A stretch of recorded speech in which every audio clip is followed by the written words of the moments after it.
Welcome back. ಗೃಹಲಕ್ಷ್ಮಿಗೆ ಅರ್ಜಿ ಸಲ್ಲಿಸಿದ್ದವರಿಗೆ big shock ಎದುರಾಗಿದೆ. ನಿಮ್ಮ ಬ್ಯಾಂಕ್ ಖಾತೆಗೆ ಹಣ ಬಂತ ಒಮ್ಮೆ ಚೆಕ್ ಮಾಡ್ಕೊಳ್ಳಿ ಎಲ್ಲರೂ ಕೂಡ.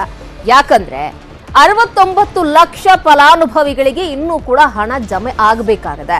ಸಾಕಷ್ಟು ಜನರು ಈಗಾಗಲೇ ಬ್ಯಾಂಕ್ ಮುಂದೆಗಳ ಕ್ಯೂ ನಿಲ್ತಿದ್ದಾರೆ. ಸೊ ಬಂದಿದ್ಯಾ ಅಮೌಂಟ್ ಇಲ್ವಾ ಅಂತ ಹೇಳಿ ಚೆಕ್ ಮಾಡ್ಲಿಕ್ಕೆ. ಸೊ ಹಾಗಾಗಿ 69 ಲಕ್ಷ ಮಂದಿಗೆ ಇನ್ನೂ ಕೂಡ ಹಣ ಜಮೆ ಆಗ್ಬೇಕಂತೆ. 25,000 ಫಲಾನುಭವಿಗಳಿಗೆ ಈ ತಿಂಗಳು ಕೂಡ ಹಣ ಜಮೆ ಆಗೋದು ಡೌಟ್ ಅಂತ ಹೇಳ್ತಾ ಇದ್ದಾರೆ. ಕಾರಣ ಏನಪ್ಪಾ ಅಂತ ಹೇಳಿದ್ರೆ ಅರ್ಜಿ ಸಲ್ಲಿಸಿದಂತಹ ಮನೆಯ ಯಜಮಾನಿ ಮಾಹಿತಿ ಅಪೂರ್ಣ ಆಗಿರೋ ಹಿನ್ನೆಲೆಯಲ್ಲಿ ಈ ರೀತಿಯಾಗಿ ಪ್ರಾಬ್ಲಮ್ ಆಗ್ತಾ ಇದೆಯಂತೆ. ಈ ತಿಂಗಳು ಡಿಬಿಟಿ ವರ್ಗಾವಣೆ ಇಲ್ಲ ಅಂತ ಹೇಳಿ ಮಾಹಿತಿಯನ್ನು ಕೂಡ ಕೊಡಲಾಗಿದೆ. ಆಧಾರು ಬ್ಯಾಂಕ್ KYC ಲಿಂಕ್ ಮಾಡದೇ ಇರೋದ್ರಿಂದ ಕೂಡ ಈ ಡಿಬಿಟಿ ವರ್ಗಾವಣೆ ಆಗಲ್ಲ ಅಂತ ಹೇಳ್ತಾ ಇದ್ದಾರೆ ಸರ್ಕಾರದ ಕಡೆಯಿಂದ. ಮಹಿಳಾ ಮತ್ತು ಮಕ್ಕಳ ಕಲ್ಯಾಣ ಇಲಾಖೆ ಅಧಿಕೃತವಾಗಿ ಮಾಹಿತಿಯನ್ನ ಕೊಟ್ಟಿದೆ. ಸೊ ಸ್ವಲ್ಪ ದಿನಗಳ ಕಾಲ ವೆಯ್ಟ್ ಮಾಡಿದ್ರೆ ಬೆಟರ್ ಅಂತ ಅನ್ಸುತ್ತೆ. ನಿಮ್ಮ ಬ್ಯಾಂಕ್ ಖಾತೆಗೆ ಆಧಾರ್ KYC ಲಿಂಕ್ ಆಗಿದೆಯಾ, ಇದನ್ನ ಹೆಂಗ್ ತಿಳ್ಕೊಳ್ಳೋದು, ನಿಮ್ಮ ಮೊಬೈಲ್ ನಲ್ಲೇ ಹೆಂಗ್ ಚೆಕ್ ಮಾಡ್ಕೊಳ್ಳೋದು ಅನ್ನೋದಕ್ಕೆ ಸಂಬಂಧಪಟ್ಟ ಹಾಗೆ ಒಂದು ಪ್ರಾತ್ಯಕ್ಷಿಕೆಯನ್ನು ಕೊಟ್ಟಿದ್ದಾರೆ ನಮ್ಮ ಪ್ರತಿನಿಧಿ ಶರಣು ಹಂಪಿ. ಬನ್ನಿ ನೋಡೋಣ. ನೀವು ಗೃಹಲಕ್ಷ್ಮಿ ಯೋಜನೆಯ ಫಲಾನುಭವಿಯ ನಿಮ್ಮ ಮನೆಯವರು ಅಂದ್ರೆ ನಿಮ್ಮ ಹೆಂಡತಿ ಅಥವಾ ನಿಮ್ಮ ಅಮ್ಮ ಗೃಹಲಕ್ಷ್ಮಿ ಯೋಜನೆಯ ಫಲಾನುಭವಿಯ ಅಂದ್ರೆ ಮನೆ ಹೆಂಡತಿಯ ನೀವು ಅರ್ಜಿ ಸಲ್ಲಿಸಿದ್ರೆ ಇದುವರೆಗೂ ಹಣ ಬಂದಿಲ್ಲ, 2,000 ರೂಪಾಯಿ ಬರುತ್ತೆ ಅಂತ ಕಾಯ್ತಾ ಇದೀವಿ, ಹಣ ಯಾಕೆ ಬಂದಿಲ್ಲ ಅಂತ ಹೇಳಿ ಬಹಳಷ್ಟು ರೀತಿಯಾದಂತ ಪ್ರಶ್ನೆ ಇರುತ್ತೆ. ಆ ಪ್ರಶ್ನೆಗೆ ನಿಮಗೆ ಉತ್ತರ ಅಂದ್ರೆ ಡಿಬಿಟಿ ಸ್ಟೇಟಸ್ ಹೇಗೆ ಚೆಕ್ ಮಾಡೋದು, ಯಾರನ್ನೂ ಕೂಡ ನಾವು ಕೇಳೋ ಅವಶ್ಯಕತೆ ಇಲ್ಲ. ನಾವೇ ನಮ್ಮ ಮೊಬೈಲ್ ಮೂಲಕ ಕಾಲ್ ಸೆಂಟರ್ಗಾದ್ರೂ ಫೋನ್ ಮಾಡಿ ಅಥವಾ ವೆಬ್ಸೈಟ್ ಅಲ್ಲಾದ್ರೂ ನೋಡಬಹುದಾ ಅಥವಾ ಆಪ್ ಏನಾದ್ರೂ ಬಿಡುಗಡೆ ಮಾಡಿದಾರಾ, ಬರದೇ ಇರೋದಕ್ಕೆ ಕಾರಣ ಏನು, ಈ ರೀತಿಯಾದಂತಹ ಪ್ರಶ್ನೆಗಳಿದೆ. ಆ ಪ್ರಶ್ನೆಗಳಿಗೆ ಉತ್ತರ ಮತ್ತು ಈ ಯೋಜನೆಯಲ್ಲಿ ಡಿಬಿಟಿ ಸ್ಟೇಟಸ್ ಬಗ್ಗೆನೂ ಕೂಡ ಬಹಳಷ್ಟು ಯೂಸ್ಫುಲ್ ಇನ್ಫಾರ್ಮೇಶನ್ ಈ ವಿಡಿಯೋದಲ್ಲಿದೆ. ಕಂಪ್ಲೀಟ್ ಆಗಿ ಈ ವಿಡಿಯೋ ನೋಡಿದ್ರೆ ನಿಮಗೆ ಸಂಪೂರ್ಣವಾದಂತ ಮಾಹಿತಿ ಸಿಗುತ್ತೆ ಅಂತ ಹೇಳಿ ಭಾವಿಸಿದ್ದೀನಿ. ನಿಮ್ಮ ಮನೆಯಲ್ಲೇ ಇದ್ಕೊಂಡು ನೀವೇ ನಿಮ್ಮ ಮೊಬೈಲ್ನಲ್ಲೇ ಪರಿಶೀಲನೆ ಮಾಡಬಹುದು, ಚೆಕ್ ಮಾಡಬಹುದು ಡಿಬಿಟಿ ಸ್ಟೇಟಸ್ ಅನ್ನ. ಮೊಬೈಲ್ ಅಲ್ಲಿ ನೀವು ಪ್ಲೇ ಸ್ಟೋರ್ ಅಲ್ಲಿ ಮೊದಲು ಓಪನ್ ಮಾಡಿ ಡಿಬಿಟಿ ಕರ್ನಾಟಕ ಅಂತ ಹೇಳಿ ನೀವು ಇಲ್ಲಿ ಸರ್ಚ್ ಅಲ್ಲಿ ಟೈಪ್ ಮಾಡಿದ್ರೆ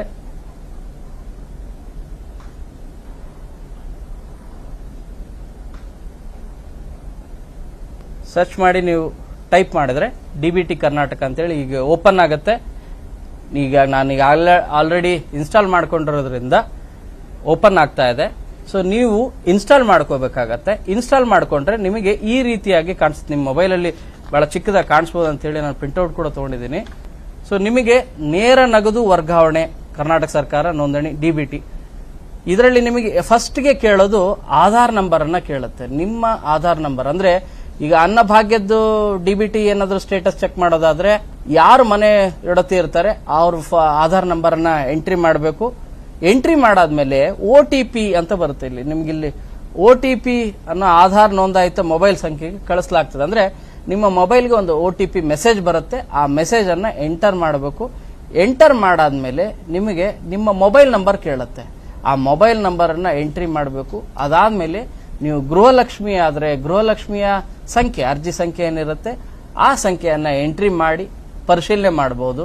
ಅನ್ನಭಾಗ್ಯದ 5 kg ಅಕ್ಕಿಯ ಬದಲಾಗಿ ಹಣ ಏನು ಕೊಡ್ತಾ ಇದ್ದಾರೆ ಡಿಬಿಟಿ ನೇರ ನಗದು ವರ್ಗಾವಣೆ, ಸೊ ಅದನ್ನು ಕೂಡ ನೀವು ಪರಿಶೀಲನೆ ಮಾಡ್ಕೋಬಹುದು. ಸೊ ನಿಮಗೆ ಫಸ್ಟ್ಗೆ ಇಲ್ಲಿ ಕಾಣೋದು ಈ ರೀತಿಯಾಗಿ ಕಾಣಿಸುತ್ತೆ ಮೊದಲ ಪೇಜ್.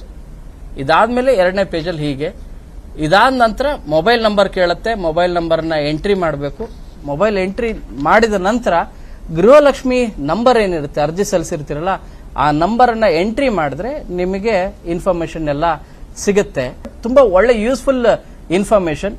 ಇದ್ರ ಜೊತೆಗೆ ಒಂದ್ ವೇಳೆ ನಿಮಗೆ ಇದು ಓಪನ್ ಆಗಲಿಲ್ಲ ಸದ್ಯಕ್ಕೆ ಅಂತಂದ್ರೆ ನೀವು ಸೇವಾ ಸಿಂಧು ಆಪ್ ವೆಬ್ಸೈಟ್ ಏನಿದೆ ಅಲ್ಲೂ ಕೂಡ ಪರಿಶೀಲನೆ ಮಾಡಬಹುದು. ನಿಮಗೆ ಅಲ್ಲೂ ಕೂಡ ಆಪ್ಷನ್ ಇದೆ. ಡಿಬಿಟಿ ಕರ್ನಾಟಕ ಅನ್ನುವಂತ ಆಪ್ ಪ್ಲೇ ಸ್ಟೋರ್ ಅಲ್ಲಿ ಹೋಗಿ ನೀವು ಅದನ್ನ ಟೈಪ್ ಮಾಡಿದ್ರೆ ನಿಮಗೆ ಫಸ್ಟ್ಗೆ ಸಿಗುತ್ತೆ. ಸೊ ಅದನ್ನ ನೀವು ಕ್ಲಿಕ್ ಮಾಡಿ ಇನ್ಸ್ಟಾಲ್ ಮಾಡ್ಕೋಬೇಕು.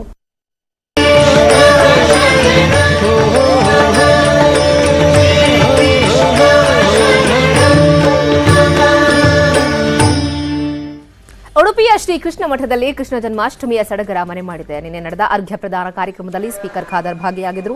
ಅರ್ಘ್ಯ ಪ್ರದಾನದ ವೇಳೆ ದೇವರಿಗೆ ಸಮರ್ಪಿಸಿದ ಉಂಡೆ ಹಾಗೆ ಚಕ್ಕುಲಿಗಳನ್ನು ಭಕ್ತರಿಗೆ ವಿತರಣೆ ಮಾಡಲಾಯಿತು. ಭೋಜನದ ವ್ಯವಸ್ಥೆ ಕೂಡ ಮಾಡಲಾಗಿದೆ. ಇವತ್ತು ಕೂಡ ಶ್ರೀಕೃಷ್ಣ ಲೀಲೋತ್ಸವದ ಪ್ರಯುಕ್ತ ವಿಟ್ಲಪಿಂಡಿ ಆಚರಣೆ ನಡೆಯುತ್ತೆ. ಸಾವಿರಾರು ಮಂದಿ ಭಾಗಿಯಾಗಲಿದ್ದಾರೆ.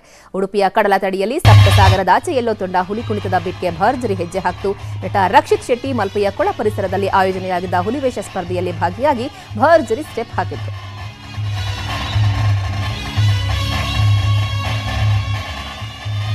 ಇನ್ನು ಬೆಂಗಳೂರಿನ ರಾಜಾಜಿನಗರದ ಇಸ್ಕಾನ್ ದೇವಾಲಯದಲ್ಲೂ ಕೂಡ ಶ್ರೀಕೃಷ್ಣ ಜನ್ಮಾಷ್ಟಮಿಯ ಸಡಗರ ಸಂಭ್ರಮ ಮನೆ ಮಾಡಿತ್ತು. ನಿನ್ನೆ ಇಡೀ ದಿನ ಸಾವಿರಾರು ಭಕ್ತರು ದೇವಸ್ಥಾನಕ್ಕೆ ಬಂದು ಕೃಷ್ಣನ ದರ್ಶನವನ್ನ ಪಡೆದುಕೊಂಡರು. ಪ್ರಮುಖವಾಗಿ ರಾತ್ರಿ ಶ್ರೀಕೃಷ್ಣನಿಗೆ ವಿಶೇಷ ಅಲಂಕಾರ ಮಾಡಿ ಪೂಜೆಯನ್ನು ನೆರವೇರಿಸಲಾಯಿತು. ಭಜನೆ ಮಂತ್ರದ ಪಾರಾಯಣ ನಡೆಯಿತು.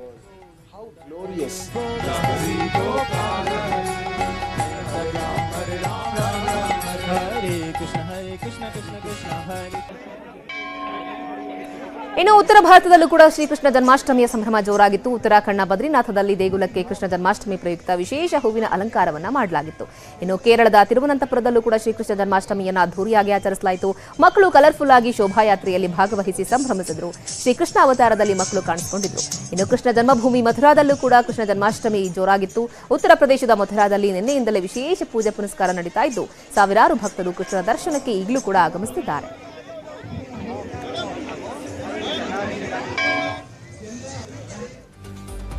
ಇದಿಷ್ಟು ಇವರೆಗಿನ ಪ್ರಮುಖ ಸುದ್ದಿ. ನೋಡ್ತಾ ಇರಿ ನ್ಯೂಸ್ 18 ಜಾಲ ನಮ್ಮದು, ಬಲ ನಿಮ್ಮದು.